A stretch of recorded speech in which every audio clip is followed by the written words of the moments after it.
Changamoto yetu kubwa ni kwamba tunafanya kazi hii bila budget yoyote kutoka kwa county. Tunaambiwa pesa yetu imekuja kwa county, tumefanya budget, tumepeana wakonsite, lakini sasa tunakaramia wenyewe kutoka kwa mifuko yetu na partnership na marafiki. Kwa hivyo tunaomba sana county government ya Uasin Gishu waweze kuchukua nafasi yao na kutupa ufadhili ambayo inapeanwa kwa kila county. Tunaona sisi tunafanya bengine udhalimu katika budget ya familia zetu. Take advantage of the leadership of the religious groups because they are congregants who wanawasikiza sana. Msifanye vitu bila kuwashirikisha. Ni vizuri kuwashirikisha kwa sababu wao wanasikizwa. Ni katika sehemu za kuabudu peke yake ndio tunaambia watu simameni na wanasimama, ketini na wanaketi. Itawarahisishia kazi kuimplement hizi protocols. Faini iliyopangwa ya 20,000 kwa mtu atakayeshikwa amevunja masharti ya COVID-19. Sisi kama viongozi wa kidini tunaona kama ni mlango unafunguliwa wa ufisadi, kwa sababu siwezi kushikwa mimi kwa sababu sikuvaa barakoa ikawa faini yangu ni 20,000, nitatoa shilingi 500 yule polisi aniachilie.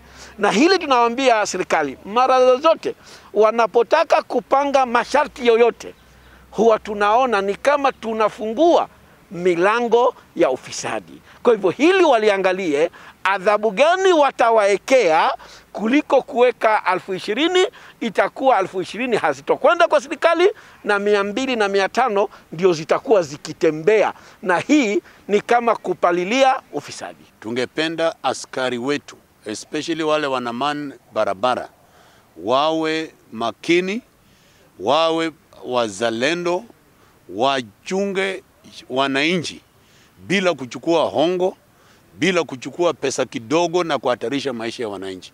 That is our biggest concern.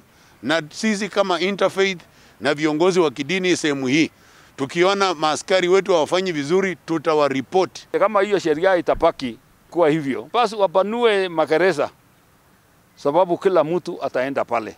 Ili sheria ambalo linawekwa, rais uchukua mkazo ufinye kila mtu, awe mkubwa awe mdogo, iwape na mshika kwa njia zote zile iwe sawa. I feel like the youth, especially in Uasin Gishu and countrywide, we haven't been engaged meaningfully in the fight against COVID-19. We have so many committees being formed. We have the sub-county committee and currently the interfaith committee, and you see youths are not there. My message to the national and county government of Kenya is that be careful of how you handle this pandemic. You'll go down in the history as the only thing Kenya came out with COVID is dead bodies and COVID millionaires. Tunataka kuomba kwamba serikali iweze kuhusisha vijana katika masuala ya decision making, kwa sababu wakati wana constitute these committees it is not really working, kwa sababu sisi ndio tuna run a very big show kwa mambo ya social media, and therefore we need to make a meaningful working use of the social media.